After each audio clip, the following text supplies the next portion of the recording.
ایک مرتبہ پھر آپ تمام دوست دل کی گہرائیوں سے خوش آمدید اور خلوص بھرا سلام۔ سوچیں آپ ایک آرام دہ فلائٹ میں جا رہے ہیں، جہاز بلندی پر ہے، سب مسافر اپنے کاموں میں مصروف ہیں، کچھ باتیں کر رہے ہیں، کچھ کھڑکی سے باہر دیکھ رہے ہیں کہ اچانک اعلان ہوتا ہے،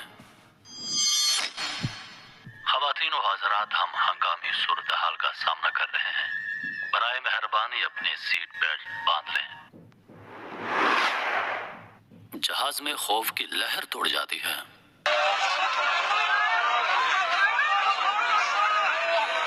کچھ لوگ پریشانی میں ہیں، کچھ چیخ رہے ہیں، کچھ اپنے پیاروں کو آخری پیغام بھیج رہے ہیں۔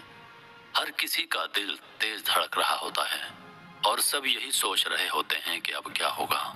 سب جانتے ہیں کہ ہم 50,000 کی بلندی پر پرواز کر رہے ہیں اور نیچے گرتے ہی ہمارا جہاز ایک دھماکے سے تباہ ہو جائے گا اور ہماری موت یقینی ہے۔ لیکن اس سب میں ایک شخص ایسا بھی ہے جو بالکل سکون سے بیٹھا ہے، نہ کوئی گھبراہٹ، نہ کوئی فکر، نہ کوئی افراتفری، جیسے اسے سب کچھ پتا ہو، جیسے وہ جانتا ہو کہ سب کچھ ٹھیک ہو جائے گا۔ وہ بس آرام سے اپنی نشست پر بیٹھا ہے اور اس کے چہرے پر کوئی خوف نہیں۔ یہ سکون کہاں سے آیا؟ جب سب کے دلوں میں خوف تھا، وہ کیوں اتنا پرسکون تھا؟ جب پورا جہاز ہل رہا تھا تو وہ کیوں اتنی خاموشی سے بیٹھا تھا؟ اور جہاز گرنے کے بعد اس شخص کے ساتھ کیا ہوا؟ یہ سوالات ہیں جن کے جواب آپ کو آگے کی کہانی میں ملیں گے۔ یہ واقعہ آذربائیجان کے ایک جہاز حادثے کا ہے جو حال ہی میں 25 دسمبر 2024 کو پیش آیا۔ یہ مسافر طیارہ روسی میزائل کا نشانہ بنا، جس کے بعد طیارہ زمین پر گر کر تباہ ہو گیا۔ اس افسوسناک حادثے میں 38 افراد ہلاک ہوئے، جبکہ 29 افراد معجزانہ طور پر زندہ بچ گئے۔ روسی صدر ولادیمیر پوٹن نے اس واقعے پر آذربائیجان سے معافی مانگی اور ذمہ داروں کو سخت سزا دینے کا حکم دیا۔ محترم خواتین و حضرات، حادثہ پیش آنے سے کچھ لمحے پہلے جہاز میں ایک شخص کو دیکھا گیا جو گھبرانے کے بجائے کلمہ شہادت پڑھ رہا تھا۔ اس کا چہرہ ایسا تھا جیسے وہ اپنی آخری منزل کے لیے تیار ہو۔ اس کے لبوں پر خوف کی کوئی لہر نہ تھی اور وہ سکون سے بیٹھا کلمہ شہادت پڑھنے میں مصروف تھا، بلکہ وہ ایسا عمل کر رہا تھا جس کو پوری دنیا نے دیکھا اور نہ صرف دنیا کو حیران کر دیا بلکہ ہمیں بھی ایک سبق دے گیا۔ اللہ اکبر، اللہ جب طیارہ بے بسی کے عالم میں زمین کی طرف تیزی سے گر رہا تھا، اس مسلمان کی زبان پر کامل ایمان اور سکون کے ساتھ کلمہ شہادت اور اللہ اکبر جاری تھا۔ وہ شخص اللہ کی یاد میں مشغول تھا اور وہ یہ سب دیکھ اور سمجھ رہا تھا کہ جو بھی ہوگا اللہ کی مرضی سے ہوگا۔ اس کو یقین تھا کہ ہر نفس نے اپنے مقررہ وقت پر مرنا ہے۔ اگر آج میری موت طے ہے، مجھے کوئی نہیں بچا سکتا، اور اگر میری زندگی کی چند مزید سانسیں ہیں تو مجھے کوئی مار نہیں سکتا۔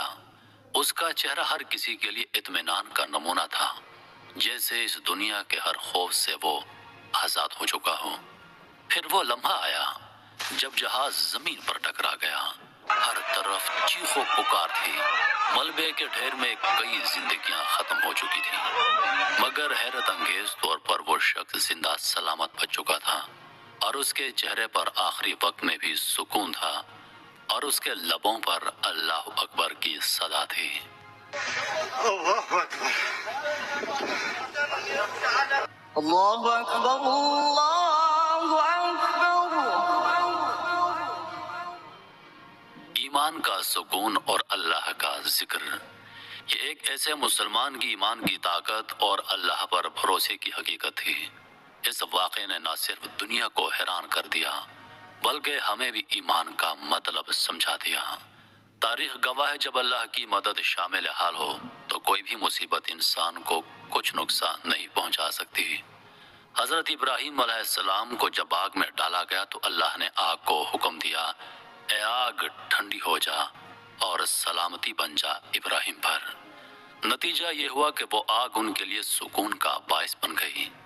حضرت یونس علیہ السلام کو مچھلی کے پیٹ میں ڈالا گیا، لیکن انہوں نے اندھیرے میں اللہ سے دعا کی، لا الہ الا انت سبحانک انی کنت من الظالمین، تیرے سوا کوئی معبود نہیں، تو پاک ہے، بے شک میں ظالموں میں سے ہوں۔ اللہ نے ان کی دعا قبول کی اور انہیں مچھلی کے پیٹ سے نجات دی۔ نبی کریم صلی اللہ علیہ وآلہ وسلم اور حضرت ابوبکر صدیق رضی اللہ عنہ غار سور میں تھے، جہاں دشمنوں نے ان کا پیچھا کیا۔ جب دشمن غار کے دھانے تک پہنچ گئے تو اللہ نے اپنی قدرت سے حفاظت کے لیے مکڑی کا جال بنا دیا اور کبوتر کے گھونسلے کو غار کے دھانے پر قائم کر دیا۔ حضور علیہ الصلوۃ والسلام نے فرمایا، غم نہ کرو، بے شک اللہ ہمارے ساتھ ہے۔ محترم ناظرین، یہ تمام واقعات ہمیں یقین دلاتے ہیں کہ اللہ کی مدد ہر وقت اپنے بندوں کے ساتھ ہے، بشرطے کہ انسان کا دل اللہ پر توکل اور ایمان سے لبریز ہو۔ ایمان صرف عقیدہ نہیں بلکہ وہ سکون ہے جو مشکل ترین حالات میں بھی دل کو مطمئن رکھتا ہے۔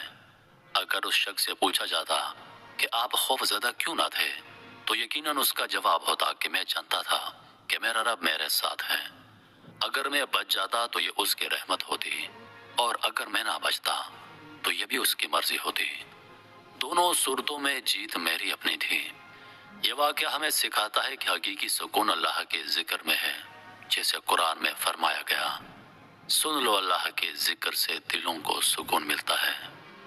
ہمیں یہ سوچنا چاہیے کہ جب ہم کسی آزمائش کا شکار ہوں تو کیا ہمارا ایمان ہمیں اتنا مضبوط بنا سکتا ہے کہ ہم خوف سے آزاد ہو کر اللہ کی طرف رجوع کریں۔ ایمان ہی وہ قوت ہے جو ہمیں ہر آزمائش میں صبر اور سکون عطا کرتا ہے۔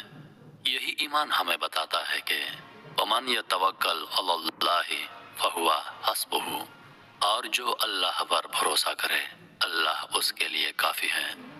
اللہ پر بھروسہ کرنے والا کبھی مایوس نہیں ہوتا، اور یہی ایمان ہمیں زندگی میں کامیاب بناتا ہے اور آخرت میں بھی فائدہ دیتا ہے۔ حضور علیہ الصلوۃ والسلام نے فرمایا، جس کا آخری کلام لا الہ الا اللہ ہو وہ جنت میں داخل ہوگا۔ زندگی کے مشکل ترین لمحوں میں ہمیں خود کو یاد دلاتے رہنا چاہیے کہ سکون صرف اللہ کے ذکر میں ہے۔ ہر امتحان میں یہی وہ لمحہ ہوتا ہے جب ہمارا ایمان ہمیں طاقت دیتا ہے اور ہمیں اللہ کی مدد پر بھروسہ کرنے کا موقع ملتا ہے۔ انسان جتنا اللہ کے قریب ہوگا اس کی مدد اتنی ہی یقینی ہوگی۔ ہمیں یاد رکھنا چاہیے کہ اللہ کے ذکر سے دلوں کو سکون ملتا ہے، اور یہی سکون ہمیں ہر پریشانی میں رہنمائی فراہم کرتا ہے۔ اگر ہم اللہ کی طرف رجوع کریں تو کوئی بھی آزمائش اتنی بڑی نہیں کہ ہم اس سے لڑ نہ سکیں۔ یا اللہ، ہمیں بھی ان خوش نصیبوں میں شامل فرما جن کے لبوں پر ہر وقت تیرا ذکر ہو، اور ہمیں ایمان پر زندہ رکھ اور ایمان پر ہی موت دے۔